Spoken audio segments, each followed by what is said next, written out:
Today, we kick off our Silver Screen Slashers triple feature series, in which we take a deep dive into the blood-soaked minds of fictional serial killers with Lars von Trier's 2018 cold-blooded serial killer odyssey.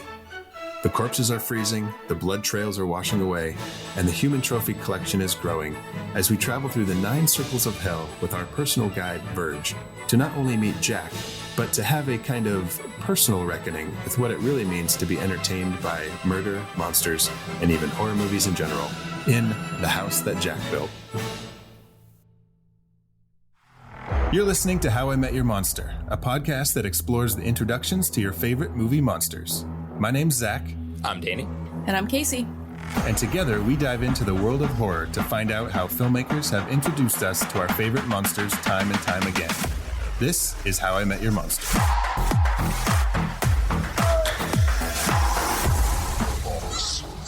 You opened it. We came. I met him 15 years ago. I was told there was nothing left. Who are you? Explorers in the further regions of experience. Demons to some, angels to others. Call you meatloaf?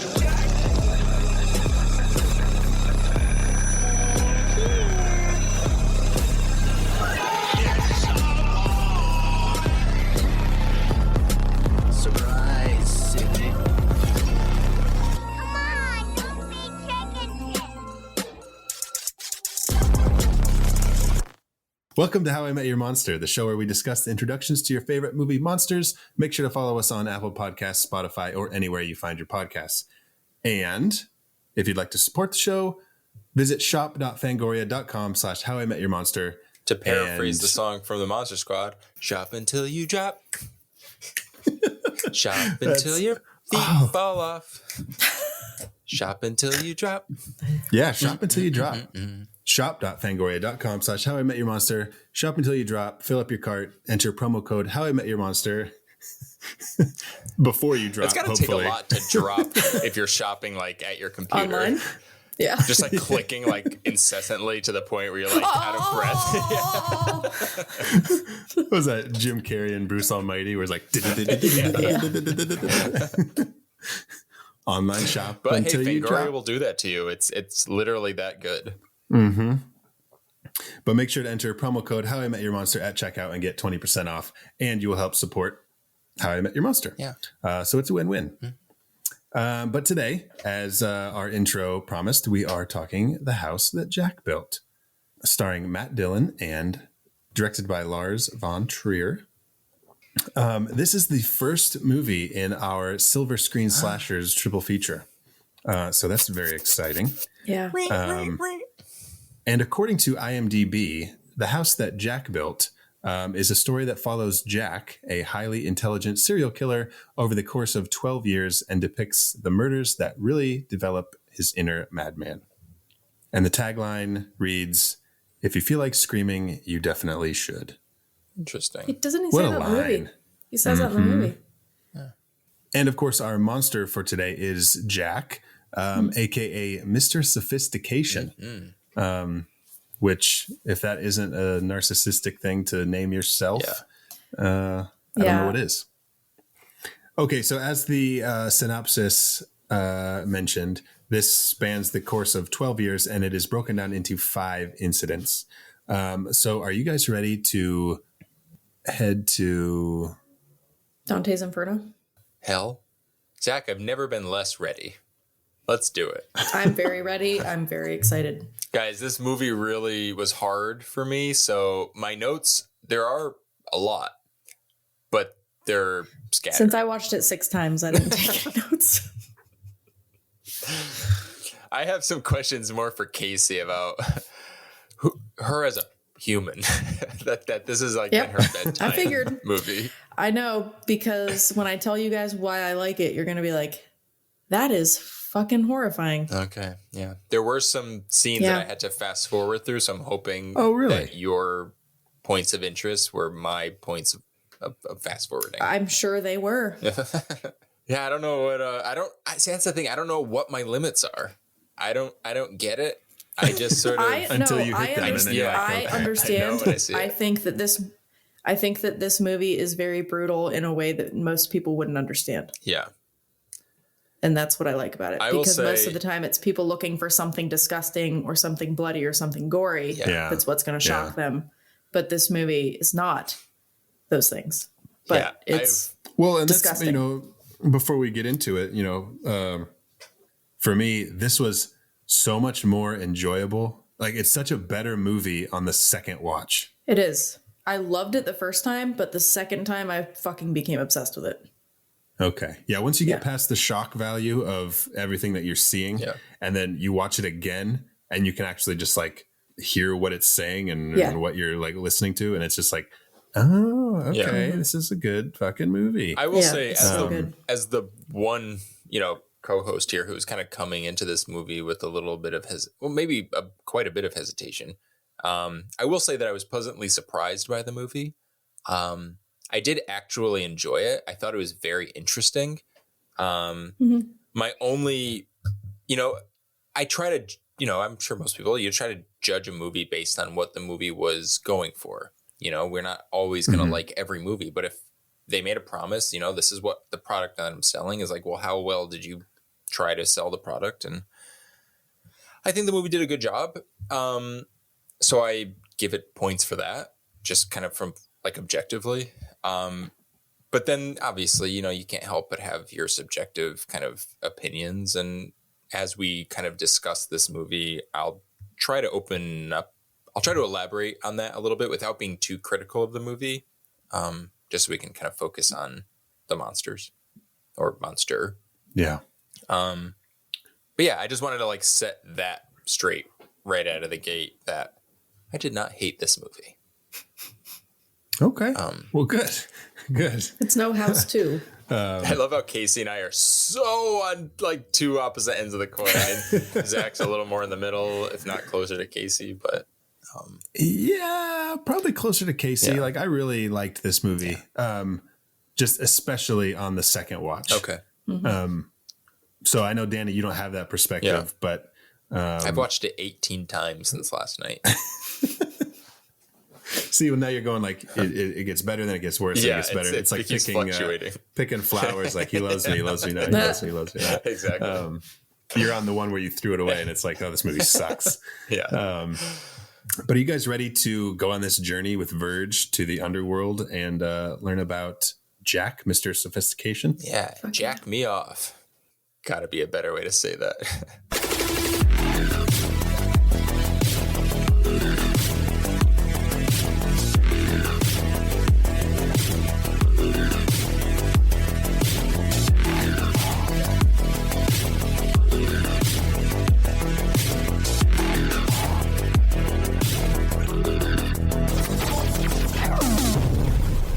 Well, let's start off with the fact that I fucking buy this shit from Matt Dillon. Yeah, he's good. 100%. Oh, like he sells it. Oh, yeah. He's really good in this movie. Yeah, there's like, man, so I'm thinking, well, we'll get into Incident 2 when we get to Incident 2. But so let's start with Incident 1, shall we? Oh, that's a great idea. That's a good idea. Casey's got attitude tonight. Well, what leads us into Incident 1 is the fact that we just get a voiceover. We're kind of like displaced. We don't really know. We kind of figure out. We know Matt Dillon's voice. He's talking to someone. And we're setting up these incidences of him being this kind of reflecting on his past as a killer. But they don't really establish the why. It's just this sort of like narrative void that we're kind of assume that we're going to get to eventually as the story progresses. Well, here's a question right out of the gate. Yeah. Is this his first kill? That is funny. He did, because he does say he's like, I'm going to give you 5 randomly chosen incidences. Right. But he already has the freezer. Right, but there's no bodies in it that you can see when he takes her in there. Yeah, that's a great question. But when he takes the second woman in there, I didn't see any bodies in there either. Huh. Okay. I think it may have been. I don't know. Okay. Yeah, because like she gives him like she keeps giving him opportunities to just kill her, and he doesn't. And so it made me think, like, is this him like finally at his breaking point where he's actually, because I mean, you see later in the movie, you see him as a kid doing stuff that's disturbing. But it's just like his first one where it's like, it's pushing him over the edge. Which I have some problems with. Because as someone Okay. who says that he's not affected by emotion, for him to be pushed to the edge to be a serial killer, or just at that point, just a killer so quickly and by something that is so surface level, makes me wonder, like, But he's also a narcissist. So when she tells him that he doesn't have the balls to kill somebody. That makes sense. Verge kind of calls him out for this too. He sort of shows how, because you think someone like Jack would be more, I mean, well, he's literally called Mr. Sophistication. You think he'd be more sophisticated in the way he chooses his victims and not so like reactive, to be like, it almost seems like so obvious, like someone's annoying him, so I'm going to kill them, rather than being a little bit more premeditated. And Verge kind of calls him out to be like, all of these women you're describing to me seem unintelligent. Is that how you choose these people? Is that like part of your grand scheme? Which on one hand is like, is that supposed to go kind of on a deeper level of, we're supposed to believe this narrator who is Jack to say like, he is so sophisticated and interesting and he's this genius, until he's confronted by someone like Verge, who's like, I think you're just like a crazy old serial killer, and your narcissism is justifying this like grand design you have, which is not as grand as you think it is. Mm-hmm. So that's something I was struggling with a lot. And I think it was deliberate. I think it was intentional from like a storytelling perspective. Like, Yeah. yes, he's doing these things, but it's not like by accident. Like, we are supposed to have these questions of like, is that deeper than it is? Or are we supposed to, yeah. Which makes it interesting. I thought that was what was really interesting about the movie. So there are multiple bits throughout this movie that are kind of like nods, I guess, to actual serial killers. Yeah. Yes. Later in I guess it's the simple segment. I don't know. I think that's 4, the fourth incident. He's got the crutch. And so that's kind of like Ted Bundy. And, and then in that same segment, you get like the Jeffrey Dahmer and the dumb policeman. Not There's believing also them. his glasses are Jeffrey Dahmer glasses. He takes pictures like Jeffrey Dahmer. I guess He cut off Simple's tits, like Jack the Ripper. Well, I have a question for Casey. Choosing the women, or the victims, how he did it. I was just curious if there was something there. So it's interesting. Most serial killers will pick a type and stick with them. Gotcha. But Jack doesn't do that. So there are very few serial killers that didn't have a type. Like Richard Ramirez didn't have a type. Richard Chase didn't have a type. Those are the only two that come off the top of my head. But OCD is not super common in serial killers. I know that BTK was diagnosed with OCD, and then there are nods, like we were saying, to a lot of different killers in the movie.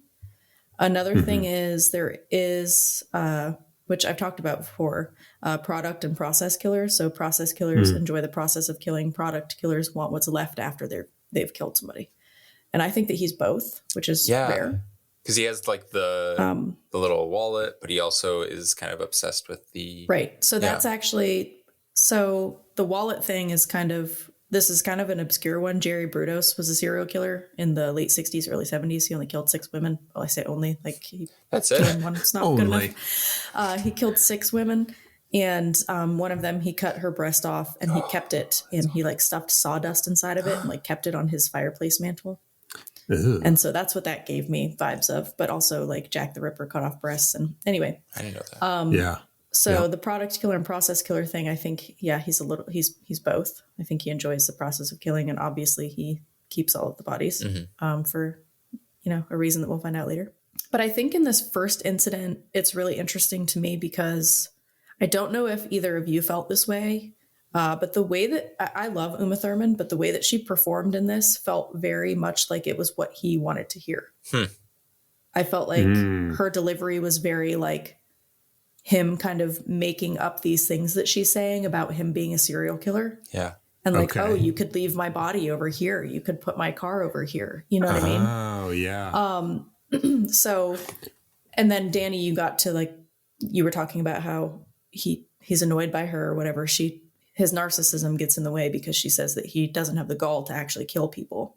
And a lot of serial killers will make excuses like that, saying that the person drove them to that point to kill them. So I feel like that incident, that's what I got from that incident. Like it's an unreliable narrator. We're just kind of getting his fabricated version of the truth. Yes, exactly. That's cool. So that's kind of what leads me to believe that it is his first kill. Yeah.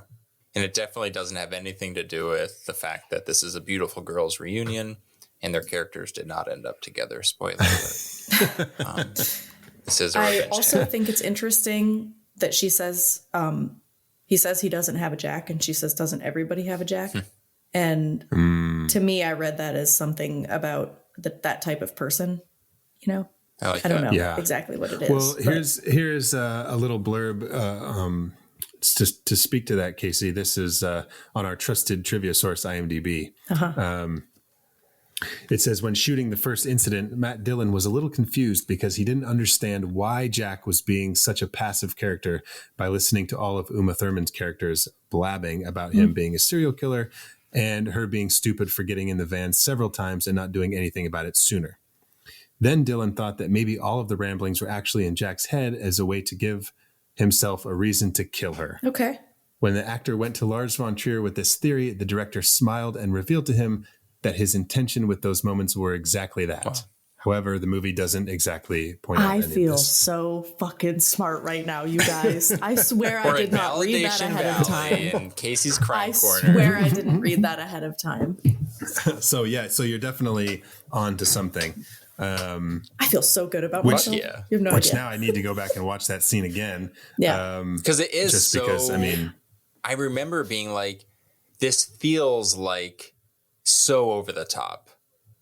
And like, sure, it's a movie. It's fictional, but and it could go back feels to answer our other convenient. question where it's like, is this his first kill? Right. Because that whole thing about like, you don't have the balls to do this and all that stuff. It's going to be like, you know, He's it could be proving like to this. himself. Yeah. This is his first, you know, it could be, that's what pushed him.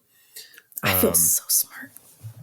Because later we'll find out that it gets easier for him and he wants it more. And like, he starts to crave it. And there's a great analogy with the addiction, with the lampposts and love that the shadows. Yep. I think that's what works so well about this movie is how his motives and everything and rationale are always challenged. Because even when you do get this beautiful thing that we'll talk about later, you have someone like Verge who's constantly contradicting it or questioning it because, you know, to literally the point of like Casey, what you just determined about this being kind of like his inner dialogue, like rationalizing like how he's going to kill this first victim. It's interesting to get that. A serial killer would never get that. We would never see inside of a serial killer's head, but the fact that we do, and we're getting sort of like the textbook analysis of how someone might kill to then be challenged and to kind of like put everything into perspective and for him to self-reflect on that and still be so narcissistic or whatever other, you know, thing that he might be suffering with to still deny the fact that like his, you know, or to accept the fact or to fight for the fact that his reality is reality. And it's the only reality that he cares for, which is very disturbing. And I think which makes Jack a really compelling character because on paper that could seem very like stilted, like he's not willing to grow, but it's his inability, it's his unwillingness to develop as a character that makes him so fascinating because it's so frustrating when you put him against a character like Verge. Well, he did grow as a character, though. Oh, I agree. I think he grew as a character in terms of his intent, but I mean, as far as like self-reflection in like the world of, you know, like in reality. Yeah. Okay. I think, I think he's a great character. He let go a little bit, you know, he let loose a little bit. You're right. He did. He got over. It's important. Yeah, I agree. Well, yeah, because here he starts to tell Verge about his OCD. And we'll see that really come into play in our second incident with Claire Miller. Oh, we would be remiss to ignore the fact that he does set up the idea of architecture in the conversation of like how he kills people. what is a tool and like how he perceives tools and how that applies to architecture and how architecture applies to murder and how humans are like the equipment and yada, yada, yada, which obviously it refers to the title, which like Casey said, we will satisfy later. Yes. But incident 2, the second incident with Claire Miller, some of these ladies have names, others do not. Uma Thurman's character was just credited as Lady 1. And so this is Lady 2, aka Claire Miller. It was very like Michael Scott-esque. Yeah. You know, just like some of the things that he said. Which made it more disturbing because you know what he's going to do. Yeah. So it's like, I don't want to see, you said Michael Scott, but I almost tripped up on that. Because I was going to say, like, you don't want to see someone like Michael Myers being so kind of casual and relaxed and, you know, awkward. Like you almost want the confidence, because if you don't, it's too human. It's too real, which makes it. That's what I love about this. Yeah. It's fucked up. Yeah.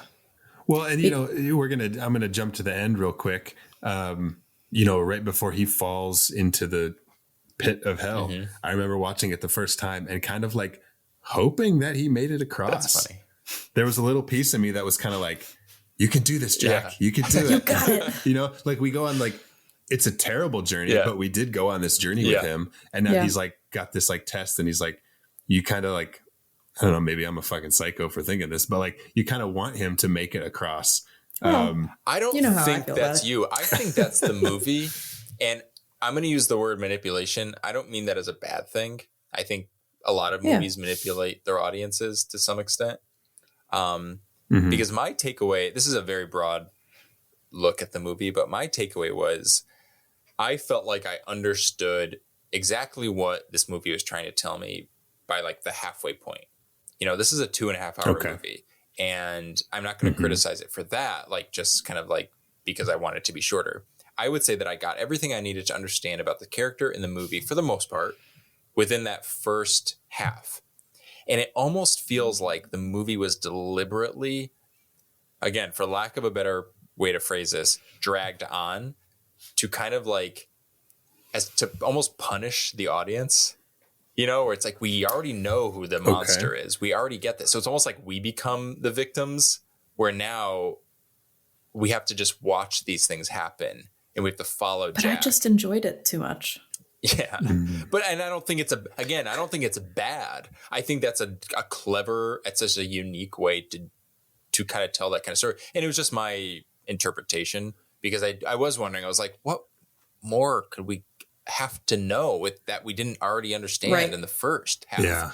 So it almost feels kind of sadistic from a filmmaker perspective, that almost makes it this sort of like meta, like, well, really disturbing but very interesting way to tell this type of story.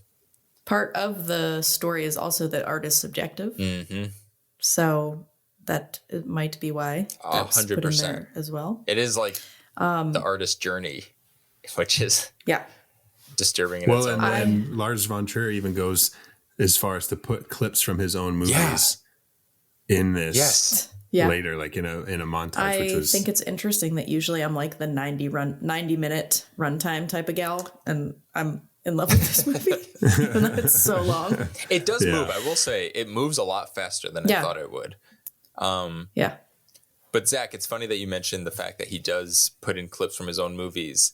So much of this movie felt very self-aware, almost like he understands his, not even criticisms, just like the perception, people's perceptions of him, like general perception of him being this very like sadistic kind of filmmaker, very, leaning into the real life horrors and tragedies and the, how all of his movies are sad, and very dark. Because have you guys ever seen that? I forget what movie. Oh, it was for Melancholia. It was during a press tour, and he is sitting with Kirsten Dunst and the rest of the cast. And I can't remember the specifics of the conversation, but he basically kind of got himself tripped up talking about Hitler. And I'm not going to take any stance on it because I haven't seen it in a while. But what I remember is that he was... It's like that scene in Family Stone where Sarah Jessica Parker is trying to say something, but she can't get herself out of it. And no matter what she says, it sounds wrong because, of course, it does. You're talking about something that is a horrible topic. But anyways, he's talking about Hitler and how he kind of empathizes with him. And everyone is like, oh, my God. But in the movie, this movie, he almost like doubles down on it. Or doubles down on it. Where he's talking about leaders who are how humanity perceives leaders, whether they are, you know, considered to be good leaders or bad. I don't know. There was this self. Yeah. When he's talking about icons. Yeah, icons. Yes. I think what I'm trying to say is there was like this self-reflection that you get in the second half of the movie that takes you out of it, but also kind of like, I don't know, reaffirms. Is Lars von Trier actually Jack? Probably. Maybe. Or he becomes him, or he is representing him, or there's definitely something there where he's like so self-aware. And he takes that second half of the movie to kind of double down on it. And like there's and no about how people think like his art is just too much. And he's just commenting on it like it's like literally commenting on it by the end of the movie. It's not there's no subtext. Yeah. Okay. Fucking Hitler. All right. Jesus. Back to Claire. But one of the things I loved about the second incident is how they portray his OCD. Oh, yes. Because I am a little OCD, not like to a really a debilitating point, but there are things like I connected with that where he's like, okay, like he cleans everything up after he kills Claire, and then he's going out there and he sees in his head like, oh, under the rug there's more blood. Yeah. So he goes back in, but it's not there. But he's got to clean again. Too. And then he comes out. It's like there are times when I'll think like, that's not the way it is, but what if it is that way? You know what I mean? Or whatever it is, where it's kind of like, did I do that? For a fact you didn't do it. But you think you left the burner on? I do that every day. Yes. Yep. Yeah. Something like that. Yeah. And so I love the way they showed that. Yes. It's just a clever way to get you in the head of a serial killer in a way that you can relate to. Yeah, you can sympathize with it because you understand. It's like I don't relate to the blood. I relate to the fact that I have imagined things not as they are. The feeling of anxiety. Yeah. Yeah, I don't normally look to see if there's blood under lamps. It's like every time I murder someone, I feel like I cleaned it up. There's no way. Zach. Are you him? Are you Matt Dillon? Yeah, and then just the way that he gets into her house too. Well, did you notice that he like number one, like he gets in because she's fucking greedy. Yeah. Yes. Because it's about money. It's about money. And she's like, oh, this fucking guy who like she was smart up until that point. Like she was like, I'm not letting this guy in. He's crazy. But then he was like, I'll give you more money. And she's like, oh shit. Okay. Yeah. Wait though. He's crazy, but he can get me more money. When he first comes up to the door before he like knocks or rings the bell or whatever, he checks the handle to see like how he can open it. Mm-hmm. Did you notice that? Like I did not notice he that. He kind of like clicks the little, it's like a handle with like a little button and he like clicks it to see how fast or whatever he can open it. But was this an example of example of an unreliable narrator? Was she as greedy as she seemed? Or I guess it's not important at this point. I guess it doesn't matter because we've already seen him sort of cross that threshold. Okay. Yeah. Never mind. Yep. But then he pays really close attention to the things in her house too, to try and gather information. It's funny because he's very smart, but very dumb. Mm-hmm. Yeah. At the same time, which I guess a lot of serial killers are. You have to be smart in some sense because you're getting away with murder. Totally. Yeah. But yeah, there is like there is an awareness that you need that we see him kind of develop even more over time. Or maybe the opposite is true because he's become so reckless in the end. I don't know. Yeah, but a lot of them do. Yeah. They give themselves like allowances. You know what I mean? Like, well, Verge even to go a little bit further. How he almost kind of implies like that you maybe wanted to be caught Is that, Casey, have you is that ever the case, or is that ever brought up with like any real life killers where like they actually didn't like this compulsion that they had, but they did it anyway? Yeah. Yeah. That's I mean, scary. like Edmund Kemper is one of, he actually turned himself in. And he's like one of the only serial killers that have ever done that. Wow. He killed his mom and, well, he killed other women, and then he killed his mom and he killed his mom's best friend. And then he was like driving because he was going to try to escape. And then he ended up calling the police station and trying to turn himself in. But they didn't believe him because they all knew him. What? He was friends with him. Jeez. Yeah. Cops are And he's dumb, like, no, man. Seriously. I know. I know. He used to no. hang out. He used to hang out at the bar with all the police officers and stuff. So they became friends with him. Oh. Yeah. And he would ask them about, the case and like. He's like, Let's so catch random him. subject, but how do you get away with murder? Yeah. It's like no reason. So he turned himself in. But there definitely are instances where it feels like that, but you'll never really know. Yeah. You know what I mean? Unless they've come out and said that. Totally. Yeah. That doesn't really happen very often. But. Man. But here's where we get our first music cue into fame, into David So Bowie's good. fame, because So good. What is the why fame? Is that implying something about him? Like, does he want the? well, it could be, Does he want to be famous? I think the song is all about like, hey, you want fame, but it's really not everything it's cracked up to be. Like, Yeah. it's not what you think it is.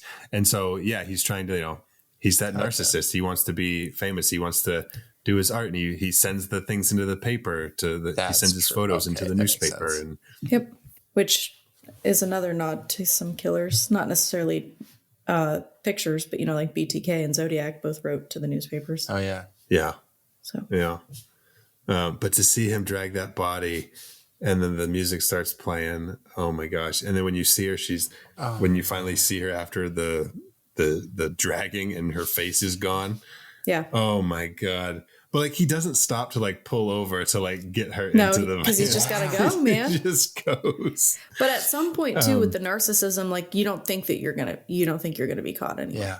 But then Yeah. the fear Do you know what I mean? does Like, sneak up on him, and then he starts to believe in this possibly like divine intervention when it rains, Yeah, right. When the Right. rain, the great rain. which is really Yeah. interesting.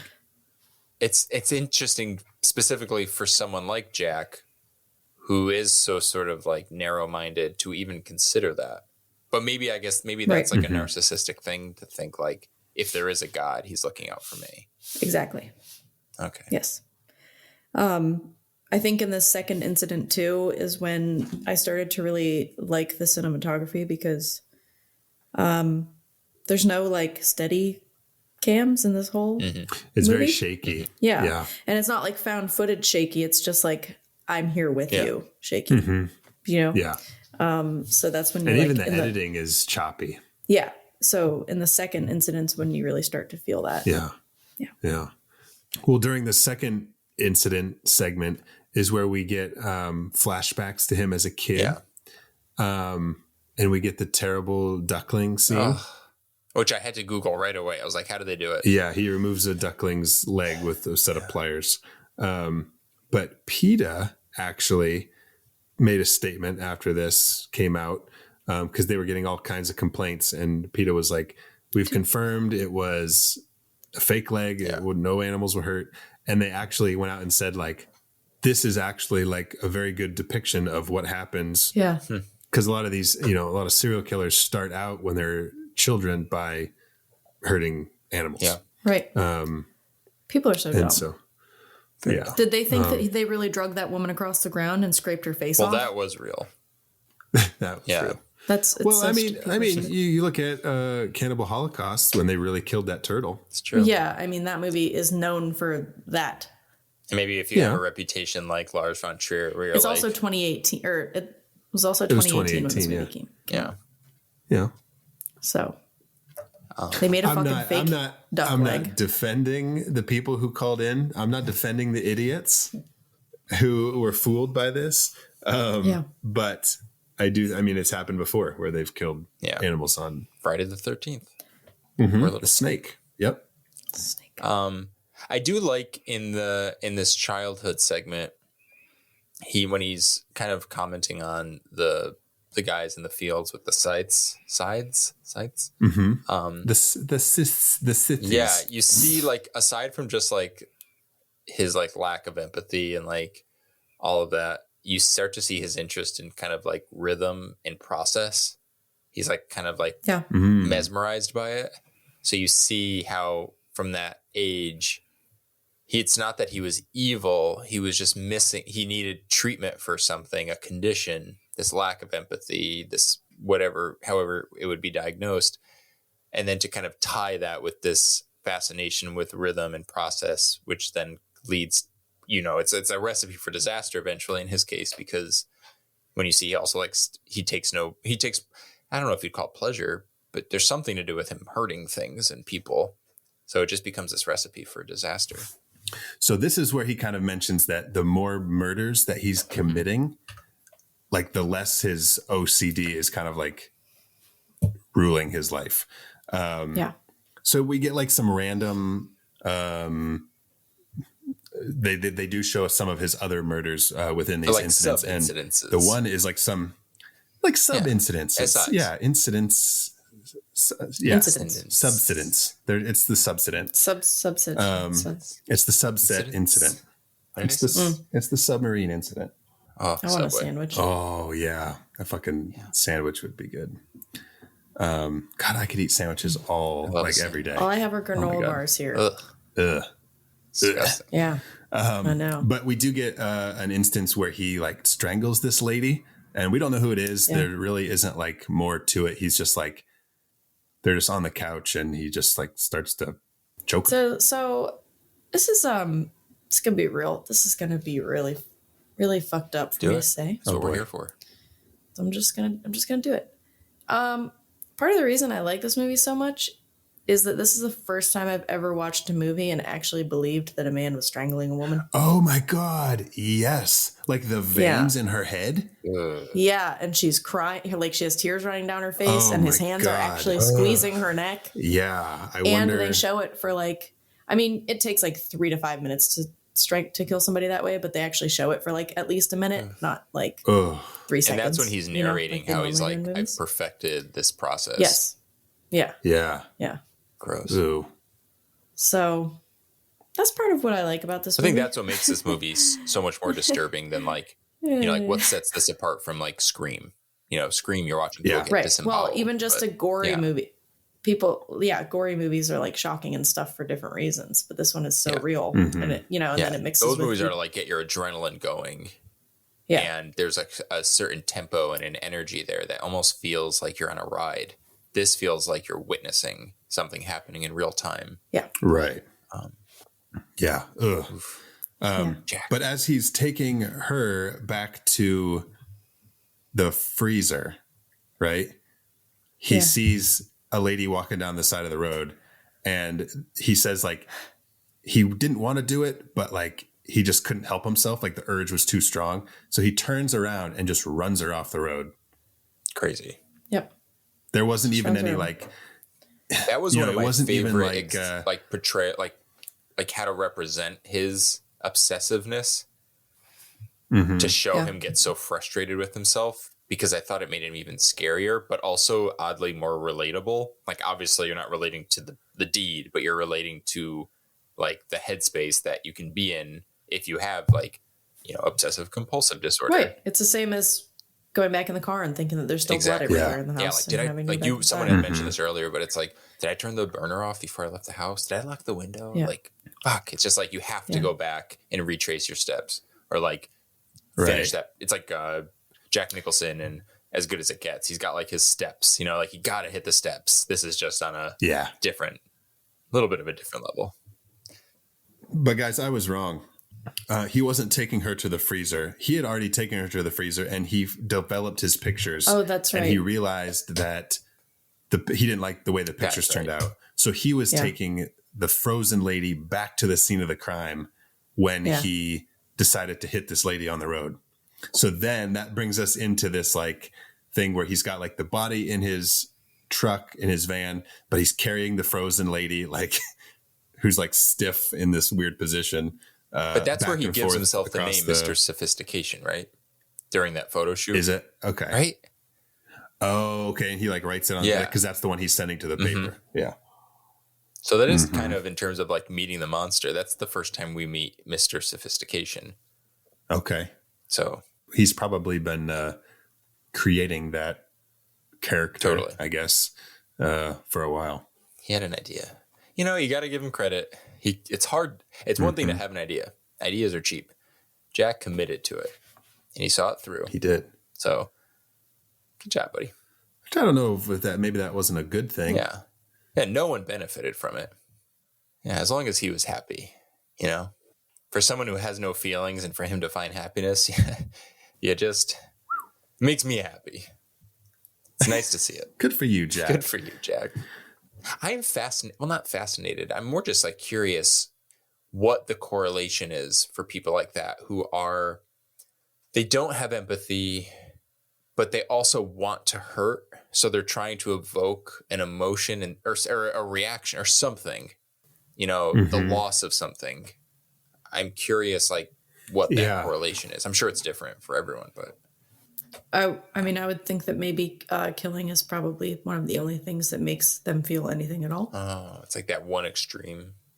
I guess he does. Zach, you mentioned that earlier about that moment with the shadows. I guess that's his way of describing that.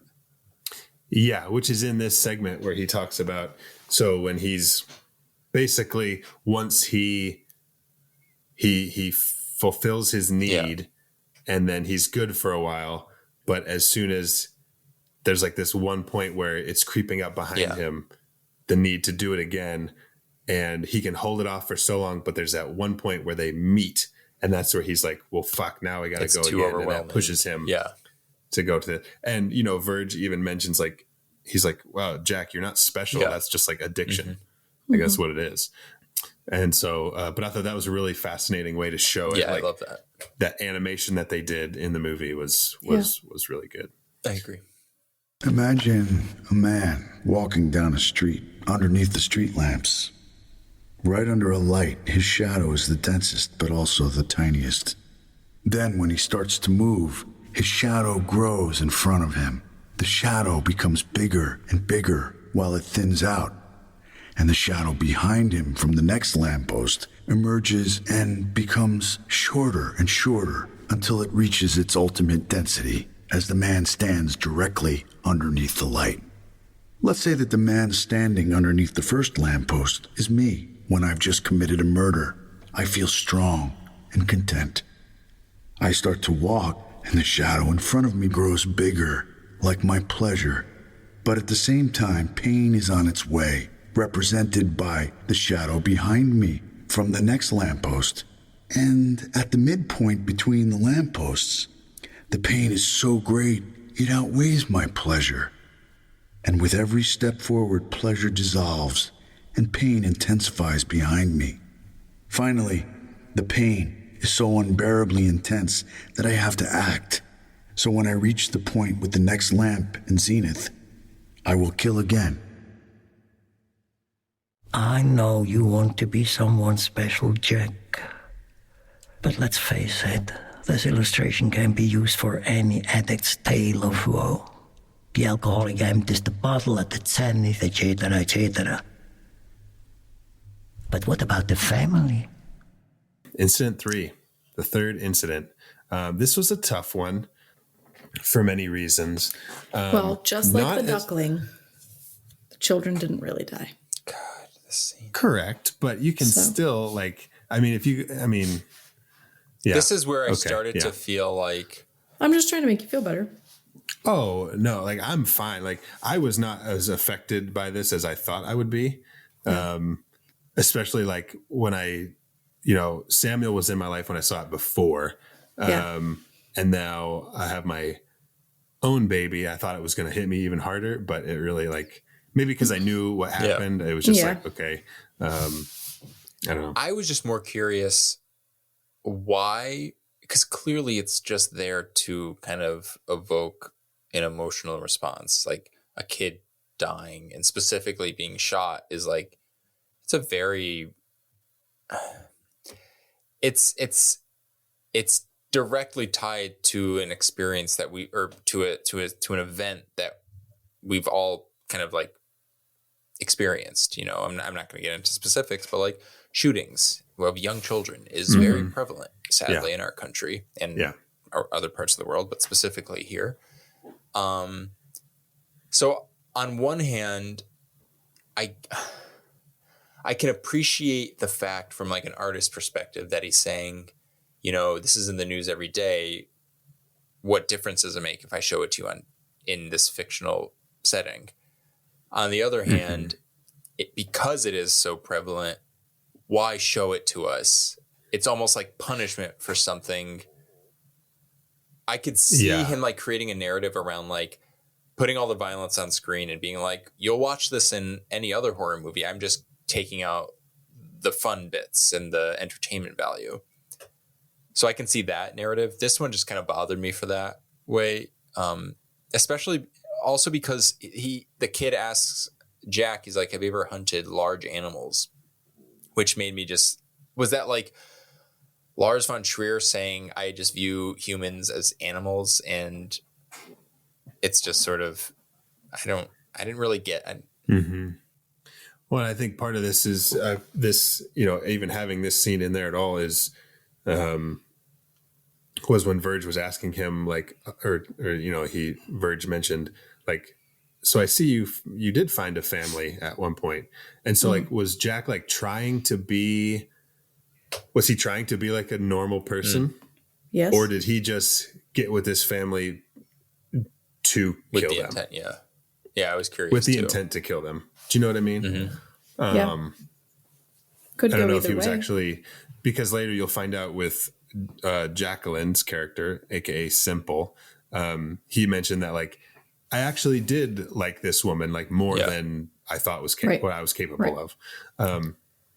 So I don't know if this was kind of him trying to actually have his own family. Well, Verge says, he says the hunt is a metaphor for love, and that is your weakness. So I feel like there's something there in regard to like how Jack is kind of, whether it's how he's developing or just how he goes through life in general. Like maybe his intention all the time isn't just to hurt people. It's just he can't help but hurt people. So pursuing a family maybe is putting him on the same track as inevitably pursuing a victim or like the hunt. Well, do they mention anything at the beginning when, you know, when he's talking about like how he's OCD and he's an architect and all this stuff? Do they mention anything about his parents? No. Does he say anything about his parents? He didn't have parents. Oh, I thought Virgil said something about that. Maybe I'm okay. But there was, and I this kind of went over my head a little bit, but with the crows and what he calls the culling, is that what he? I don't really know what that is all about, but I know that once everybody's dead, he's you know, he was telling George, he's like, you don't want to shoot the crows for whatever reason, but then you see that he shot like 50 crows and he's got them all like lined up in his trophy, like he said that the old hunters used to do. So that part kind of went over my head. Like, do you guys get anything from that? He's displaying his trophies. Well, what's the culling? What's the culling? What does that mean? Care. It's like you don't have to kill them, but the fact that I'm doing it anyway and treating them as trophies kind of tells us what we need to know about him. I mean, I don't know if that was just my initial. The culling is the reduction of wild animal population by selective slaughter. Okay. Like the fact that he specifically says you don't have to or don't do it, and yet he does it anyway. Yeah. Puts them in the same trophy case, so to speak, as his human victims, is kind of saying like, I see you all as this like equal, for lack of a better term. So culling is the action of sending an inferior or surplus farm animal to be slaughtered. So they're all inferior to him. Yes, they're all inferior to him. This is where he starts to manipulate Grumpy's body. The kid, Grumpy. Which I completely fast forwarded through and refused to watch. He realizes that he can, if he like waits till after or before rigor mortis sets in, I don't know. After rigor mortis sets in. So you wait because rigor mortis will happen and then your body will start to decompose and rigor mortis goes away. Okay. Rigor mortis is where like you're stiff, right? So there's like a little window. Okay. Yeah, so that's what he's looking for, the sweet spot. Yeah, because then he uses like wires and stuff to like manipulate the body even more. Sorry, Danny. Yeah, this part bummed me out a little too much. But hey, it's the movie and I'm here. I'm committed. I will talk about it. Or you won't. Or I'll listen to you guys talk about it. Or you listen. I saw enough imagery. I was like, oh, God damn it. Yeah. But I just had to keep telling myself, it's only a movie.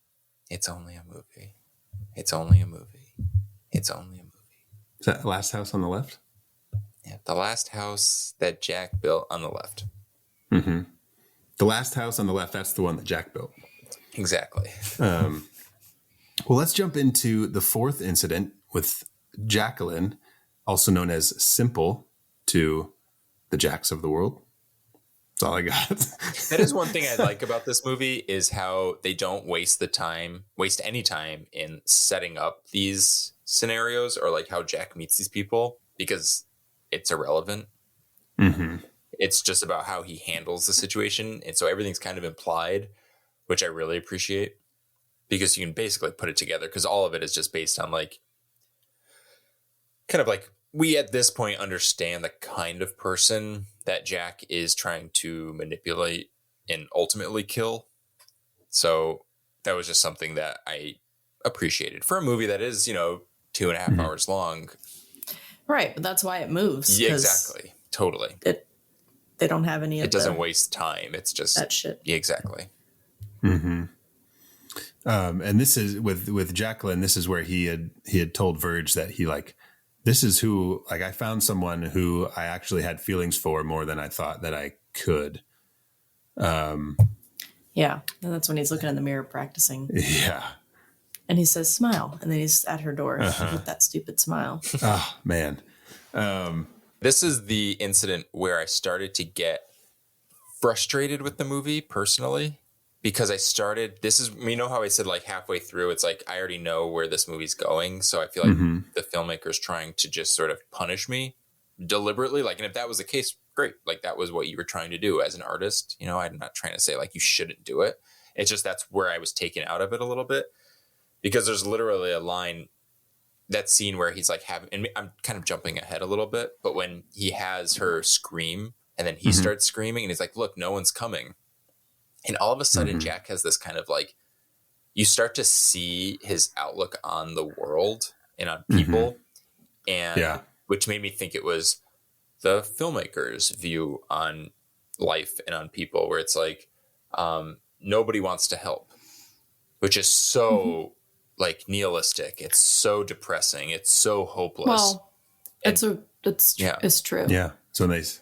I've talked about it before, but there's like this, I can't remember exactly what it's called at the moment, but there is a thing where you just assume the next person is going to help, so you don't do anything. There's like a story of this woman who was shot in the street in New York City, and there were like 70 something witnesses and nobody came forward. Yeah. And maybe that's because they all assumed that somebody else would. Maybe that's me just like trying to be more optimistic because I obviously believe that because it's just like an objective fact, like there's clearly like a name for it where people like, it's not that people don't want to help. It's just they assume that it's being taken care of. And maybe that's it. Maybe it was the way Jack framed it was that. And it's that like sort of, no, like it's absolute, like no one will help. Whereas like, I feel like in my opinion, like in reality, at least one person may have come to the door or someone would have responded. It felt very convenient to his view on life and his expectations for this scenario, like for how to play out. So that was just something that took me out a little bit, not to like at the expense of like what the movie was trying to say, just in terms of like why maybe I didn't connect with the movie as much. Well, I don't know. It's just called the bystander effect. The bystander effect. Okay. Yeah. Or the Genovese effect because one of the women in the 60s that was killed. That was her name. Okay. Anyway. Well, I don't know if I heard this I don't know where I heard this or if it's true or not. It makes sense. But they say like, don't yell help, yell fire. Because like no one's going to come for help to help you. But if you yell fire, people are like, oh shit. I like that. Yeah. They're going to move at least. Yeah. But to that same point, this is where they kind of play on the real life incidences of Jeffrey Dahmer, which I believe, Casey, you were telling us at one point, where she goes down to the police officer and she's like, help, like this guy just said he's a serial killer and blah, blah, blah. And then he comes down and he's like, everything that this woman said is true. And he said, like, I've killed 60 people and blah, blah, blah. And the cop's like, take this guy upstairs. He's drunk. And then he leaves. Yeah. Fuck.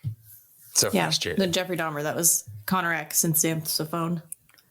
So wait, did something similar to that happen in real life? Oh, wow. I don't know the story. Yeah. Casey's so mentioned Connor this X, before. Yeah. Tell us again. Connor X and Sam Sofone. His last name is hard to pronounce. He was 14 years old. And he was like drugged. I was way off. Sorry. Sim, swim, swam, swam, swin, swan, swanson. So he was drugged and raped by Jeffrey Dahmer, and then he escaped from him, ran out to the street, found there's a documentary where this woman for the first time talks about when this happened. Yeah.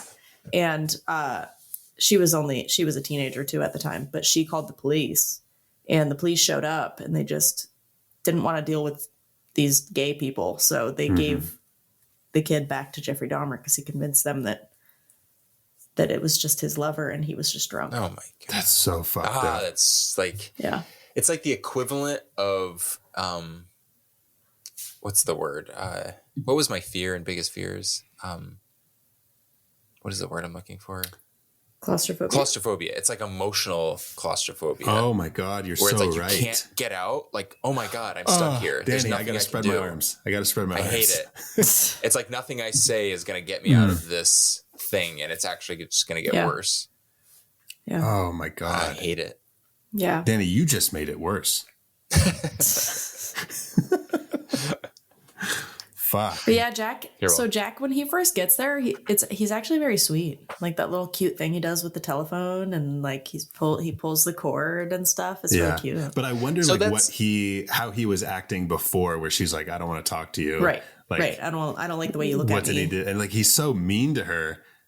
I know. And she just like you can tell. Well, she hates herself. Yeah. You can tell like her upbringing and stuff. Like she that's how. Yeah.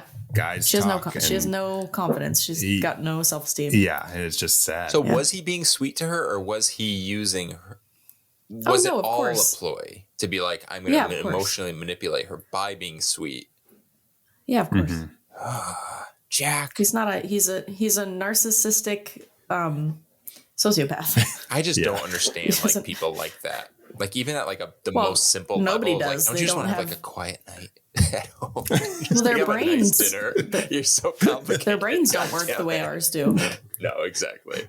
You say a nice dinner. I just picture Jack sitting down with like the macaroni and cheese that Macaulay Culkin makes in Home Alone, like right before. I want macaroni and cheese. A fucking microwave TV dinner. I mean food. Like the candlelight. Jack's like, I had this all wrong. Thanks, Danny.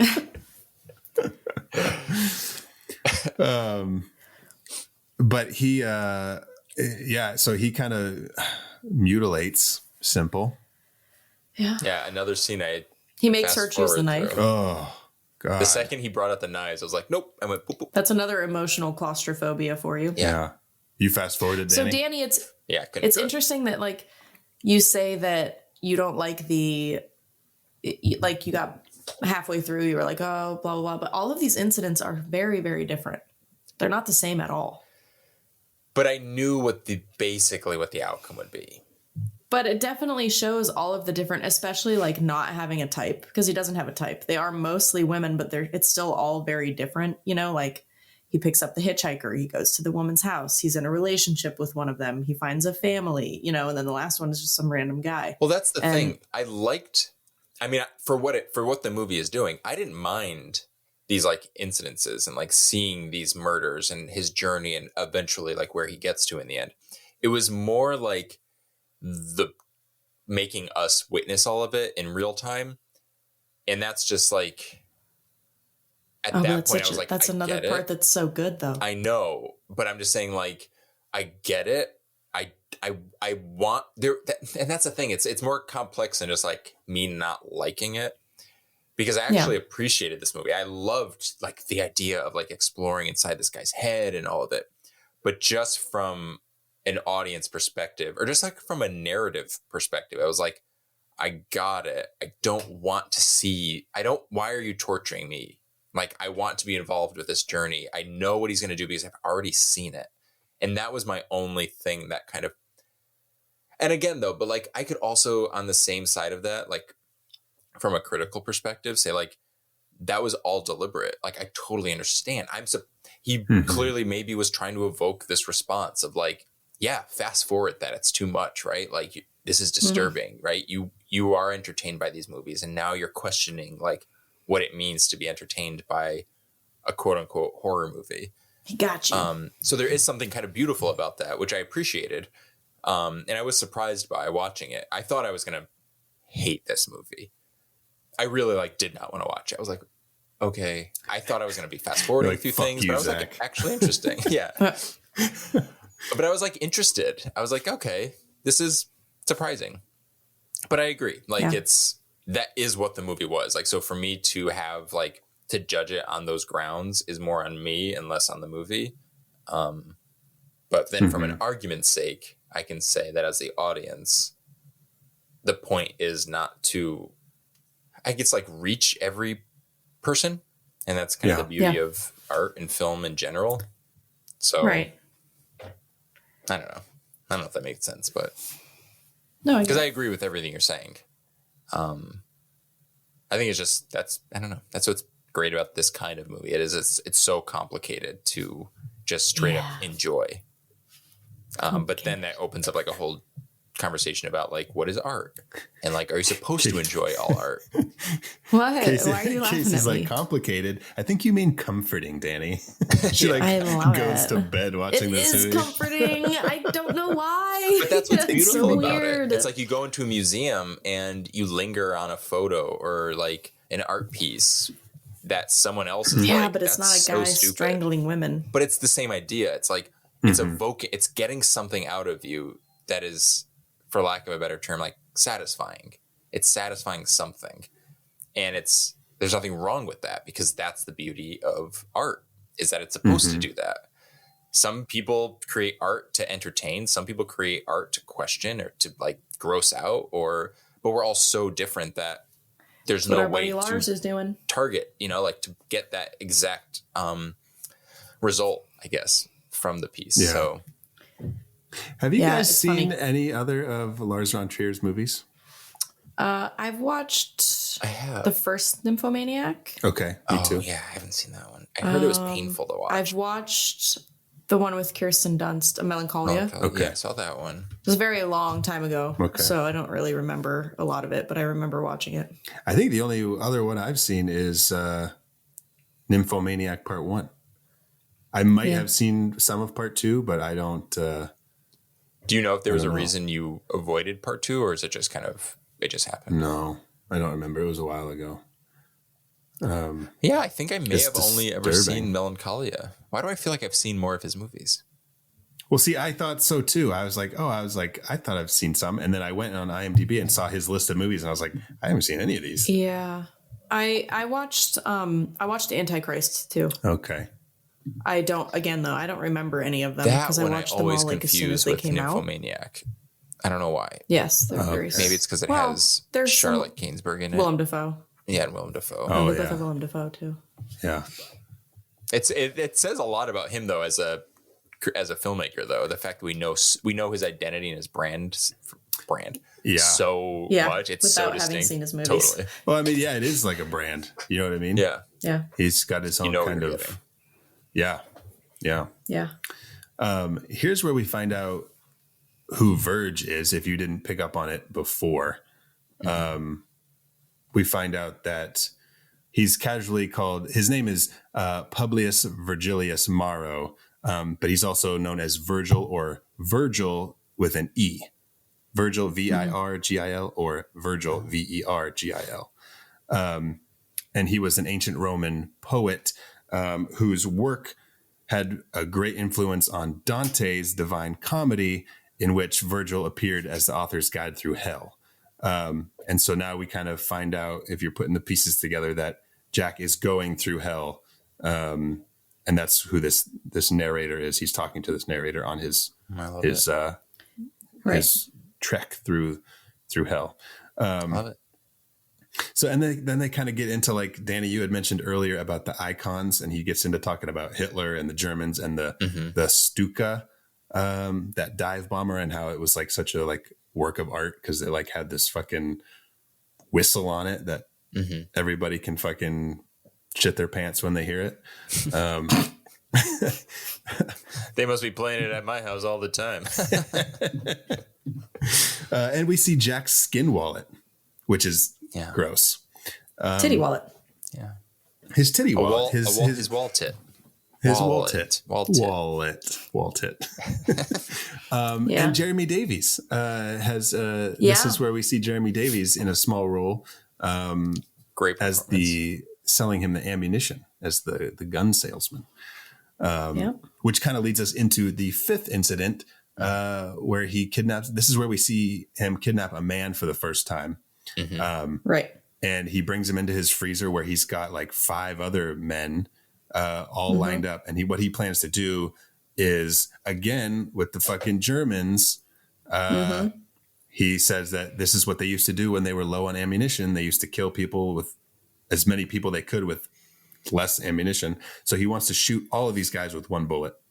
But it turns out that Jeremy Davies doesn't know what he's selling half the time. Poor guy. No, the box was labeled wrong. The box was mislabeled. But he played that role so good, just like that. He did, that scared 2 minutes that he's in this movie, and he was just like, He kind of does that though, doesn't he? He's kind of always like a timid kind of. Yeah, he played Saving Private Ryan. Charles Manson, right? Charles Manson. I guess quiet. Maybe not timid, but just quiet. Yeah, but it's still the same like vibe. I get what you're saying. It's like a little kind of squirrely, kind of, you know what I mean? But he's good at it. He's squirrely. He is squirrely. And then in Black Phone, he plays the dad. Oh, yeah. He was good in that. He was a tool in that one, but he was good at playing a tool. Yeah. Yeah, he had a good performance, I would say. Yeah. Don't hate the game, hate the player. Or don't hate the player, hate the game. So he has to go back to the ammunition store to be like, you sold me the wrong thing. And because it was the guy who he kidnapped who said, hey, that's not what you want, which bought him some time. And so Jack is starting to lose his cool at this point. Like, he's not as collected as he used to be, and he's kind of just sloppy, which is good. Is this just because he's getting comfortable with it? I think so. Yeah, it's just such second nature that now, like... Well, and it's that whole thing about, like, does he want to be caught? Well, they also... So a lot of serial killers will also have a berserker period. We can't tell from the story because of the way that it's all broken up. Yeah. But they'll have periods of time where they just, like, kill a lot more. You know what I mean? Like, they kind of...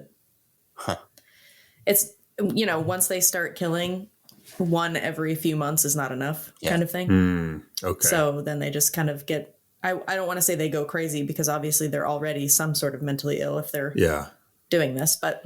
They go crazy on top of their crazy. They go a little more mad. Yeah. And just kind of kill a lot more. Man, you say berserker, I think of 2 movies. I think of Clerks. And I think of Nightbreed with the berserkers. I saw this. Gosh. Right. Oh yeah, you weren't on our Nightbreed episode, were you, Danny? You guys were like, I went to log in, and I heard you guys go, "Oh, Danny's here. Fuck him! Don't let him in." Shut up. Yeah, but you didn't even watch the movie. No, I wasn't. Why would we let you in? You didn't even watch it. That's what you get. So Jack, in his fit of craziness, he runs himself off the road trying to get to SP's house. SP, I don't know what that stands for, but he knows some person. Stan Plachinsky. That's Stan Plachinsky. Stan Plachinsky. Silly Peckerhead. That's good. He goes to Silly Peckerhead's house. But he's in that, like, he goes to the trailer and he's in like that red robe. And he catches Jack. He's like, hey, he holds him at gunpoint. He's like, hey, I know you robbed whatever. And Jack's like, what the fuck are you talking about? Yeah, I killed like 70 some people. And you're just like, yeah, okay, I robbed the convenience store. Yeah. But he ends up killing SP, who I guess they had been friends. They had like this connection like that they like had been hunting. Yeah. But he kills him. And then I guess that's where he must have owned the bullet shop, I guess, because there was like a closet full of bullets of like the ones he wanted. I'm assuming because they the bullet shop. What do they call them? Ammunition. The bullet stand. You know, the bullet stand. The bullet stand. Yeah. You ever had a bullet stand when you were a kid? Like 5 cents? 5 cents for a bullet? 5 cents for a bullet. Is this plain bullet or strawberry bullet? But he finds the bullet that he wants and he gets back to the freezer and there's not enough room for him to do his thing. He can't focus the rifle. And this whole time, he's had this door in his freezer that he can't open, right? Which, the way he opens it, I feel like he would have thought about that previously, but was the door really there, or was it sort of like, do you think that was supposed to represent something like in his mind, like the space? Oh yeah, for sure. For sure. So in Dante's Inferno, in the Divine Comedy, like Dante goes to like the gates of hell, and like that's like he enters through the gates. And I don't know where I read it, but like this was supposed to represent him like going through the gates, because once he opens that door, Verge is inside.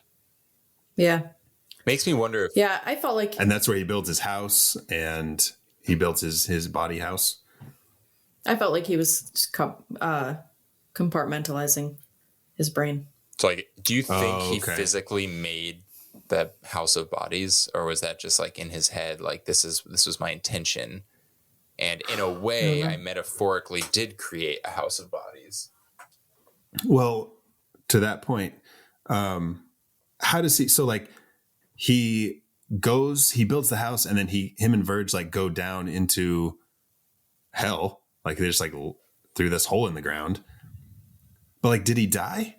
So that's what I was thinking, because I see them coming in, and my guess was they came in and killed him. Yeah. And that maybe what he's seeing is like the last things he saw before he died was someone breaking into the room. Okay. But his conscious the cop, maybe was like somewhere open else. Up the hole and shoot. Yeah. Right. Yeah.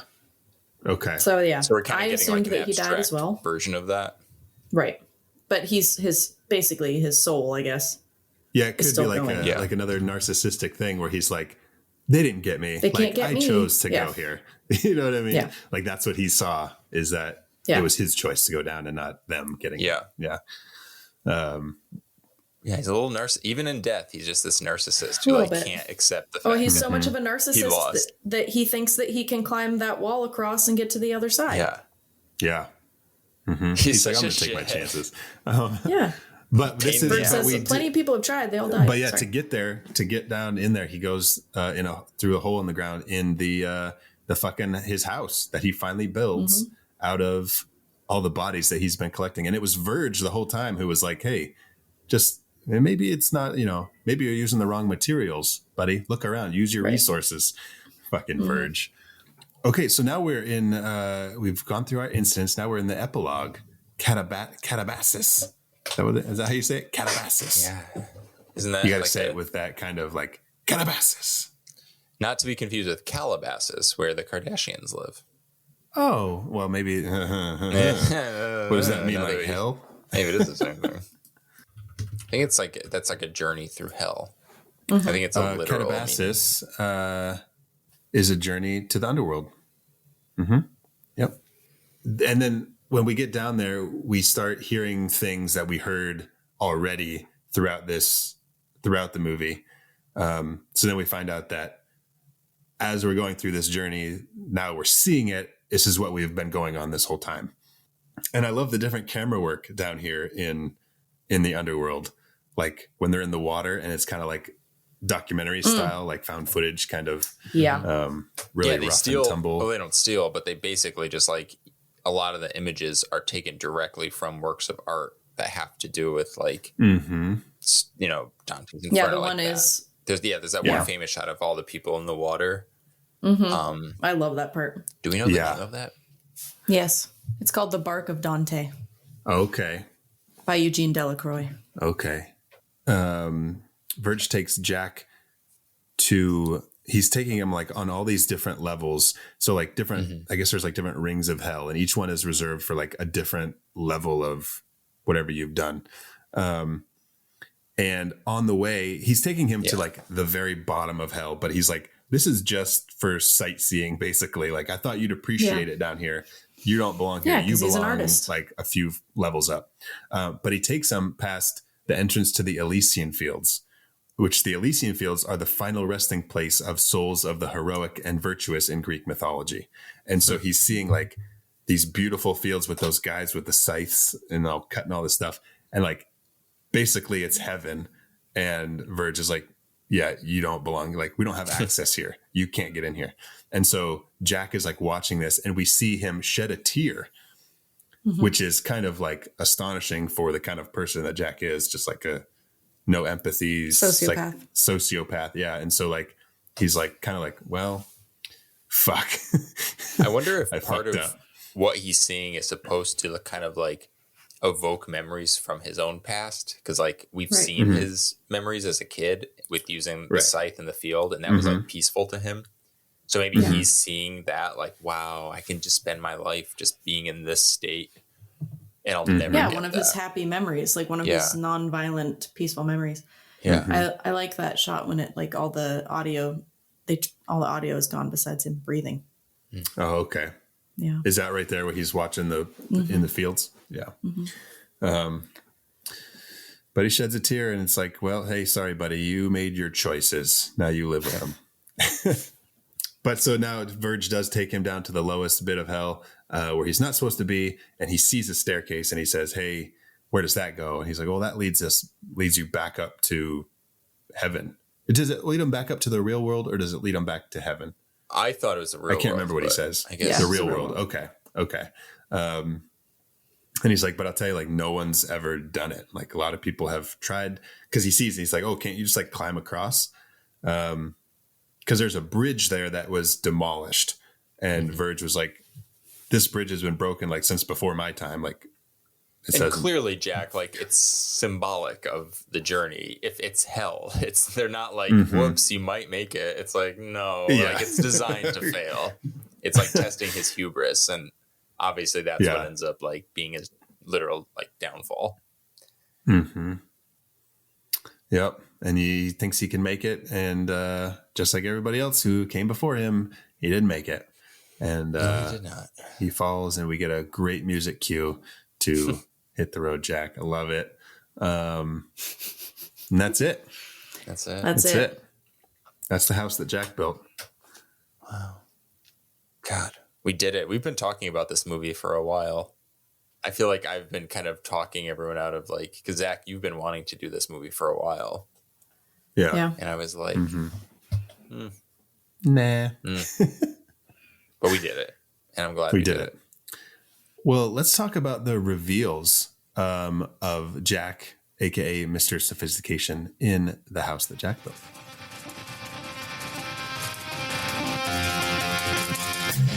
What's going on here? I don't see anything anywhere.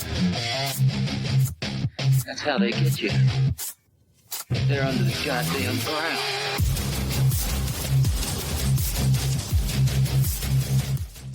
So you've got Lady One, played by Uma Thurman, which may or may not be his first kill, which I think it is. Yeah, we're all on the same page.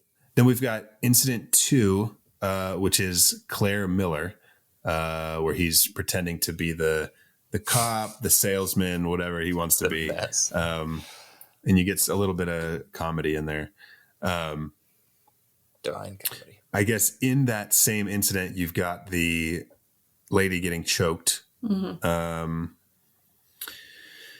And I wouldn't call him hitting the lady a reveal on the side of the road because she didn't see it coming. We've got the third incident, which is rough with Lady 3 and the 2 children. Simple's incident. And then I guess the guy who he kidnaps and puts him in the freezer. Oh, and SP, because SP, like, he was friends with him. And then this is him finding out that he's maybe not a killer, but, he stabs him. So I guess he finds out he's a fucking killer. What do you think about the bullet store owner? Well, he just thinks he's robbed a store, though. That's fair. Because I feel like he was putting it together. Like, this guy's not psycho. He's up to something. Yeah. He's like, I mean, he does, because he's the one who calls the cops. Well, see, that's what I was thinking too. I didn't think that he was like, he robbed a store. I thought he was like, this guy's dangerous. Like, yeah, that's what I was thinking. He's up to something. He's putting it together. He's like doing some mental mapping, and he's like, I don't think he was smart enough. Well, he's like, why do you just need one bullet? Well, he's like, why do you just need one? But he thinks he robbed a store, and if that guy knows he robbed a store and he's in an ammunition shop, yeah. Well, no, I think he could rob him. I think you're right, Casey. Like, logistically, I think that's probably why he's scared. But I didn't pick up on that. I kind of just thought he was like, scared because this guy's dangerous. Yeah, but you probably maybe right. I'm over because giving Jack him too was much credit. So emotional in that scene too. Mm-hmm. You know, it was this desperateness to get this. I don't know, something about it felt dangerous. Right.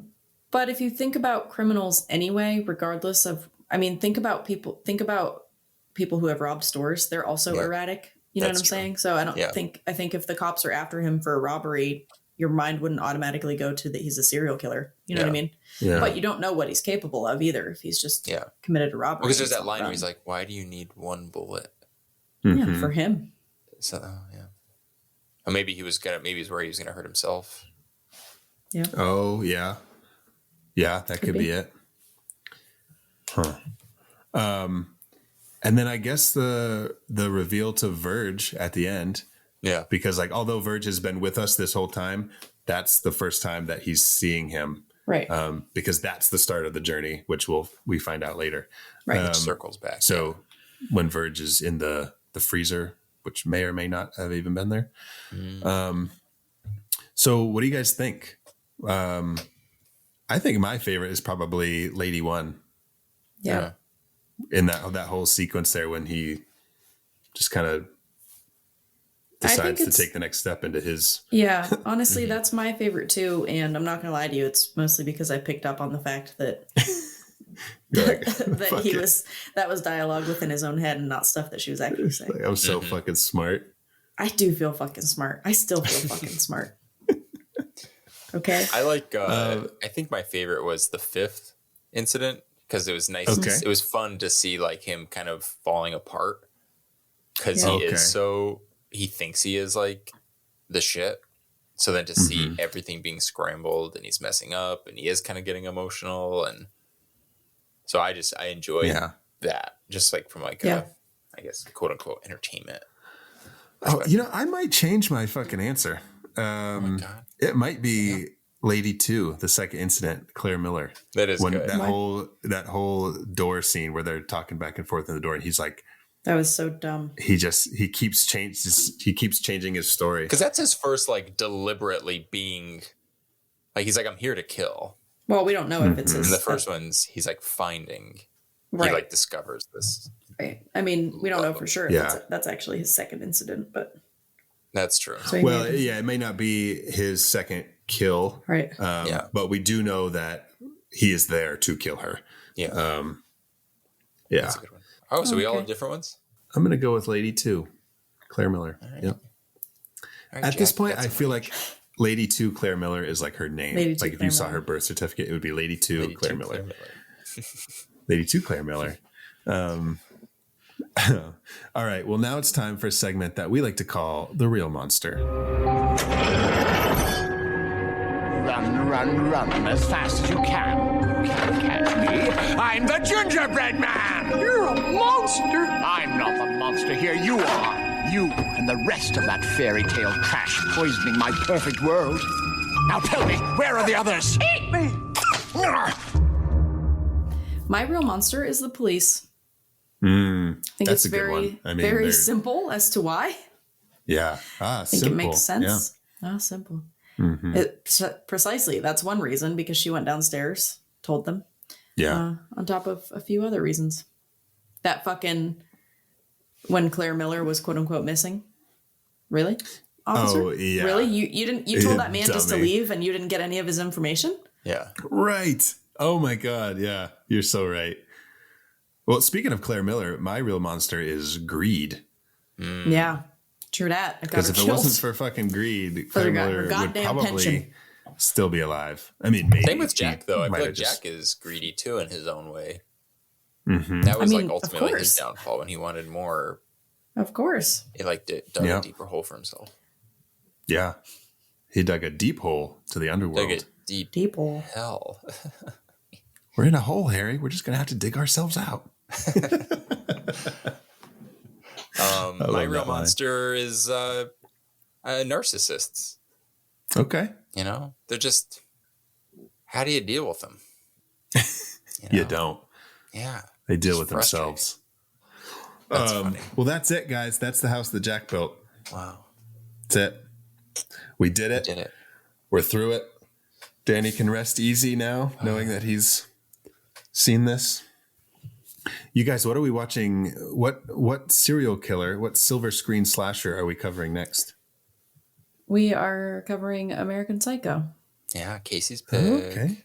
Patrick. It's funny that Casey chose American Psycho, but is fucking obsessed with the house that Jack built. Well, Zach wanted to pick that one. So we were all on the same page except for me. Because I was like, nah. No. And I like it. Oh, I'm excited. Little Patrick Bateman. I haven't seen American Psycho in a long time, so it'll be interesting to revisit it. Oh, you're going to love it.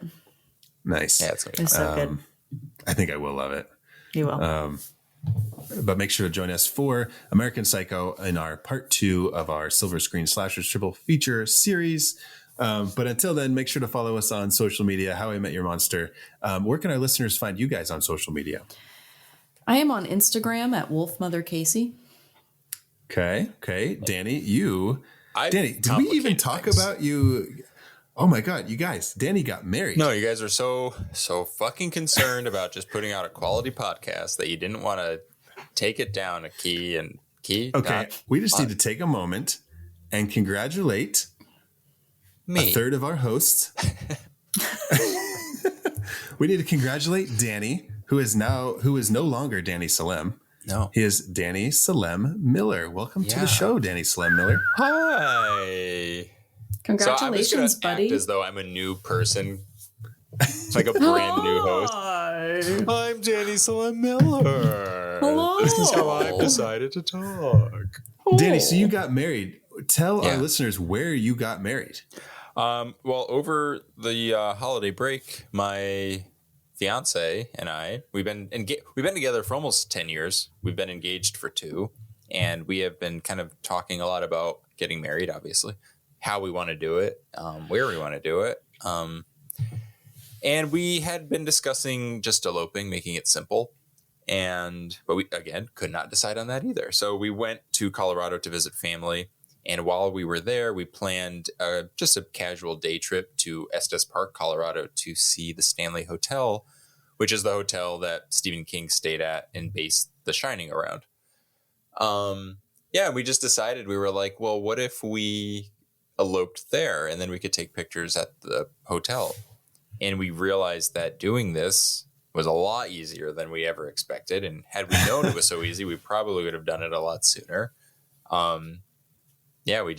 We got married. We filled out some forms. We got some rings, went there, got married, took some pictures outside room 217. And now I'm wearing this cute little gold band on my left finger. So cool. Left ring. Congratulations, Danny. Thank you. Congratulations. That's awesome. Okay, Danny, you have a new name. Where can we find you? Yes. So I have made finding me on social media ridiculously difficult. Because legally I'm going by Danny Miller. But, as a writer, I have kind of established myself, for lack of a better way to say it, as Danny Salem. So I don't intend on changing that. Like, I guess that would be my professional name, which sounds ridiculous because I don't see myself as professional. Your stage name. Your real name just became your stage name. Yes, exactly. Yeah, which is weird. So you can find me on social media as Danny Salem Miller, but you can find me on Twitter as Danny Salem. Still, it's the same. So if you type in Danny Salem, you're going to find me. There may just be a Miller attached at the end. So it's just Danny Salem Miller or Danny Salem, DANNY SALEMME MILLER, 2 M's in Salem, just like the candy, melt in your butt, not your hands. 2 L's in Miller, as in It's Miller time. It's Miller time. Awesome. Well, you can find me on social media at Zach Winsick. If you've seen the house that Jack built and you want to talk about it, make sure to reach out to us. Let us know what you thought of the movie. If you are a psychopath like Casey and you watch it religiously every night when you go to sleep, we want to know that too. Or if you're a little dainty boy like Danny, who's so scared to fast watch forward. it. A little dainty boy. And make sure to join us for episode 2 of our triple feature series. And until then, thank you all for listening. Now go meet some monsters. Hit the road, Jack. And don't. Oh yeah, should we do a hit the road? Hit Jack. the road, Jack. And don't you come back no Come more, back no more, no more, no more. Hit the road, Hit Jack. the road, Jack. Don't you come back, Don't you no come back no more, more. more. What you say? Now, woman, now, woman, don't you treat me this way. I'll be back on my feet someday.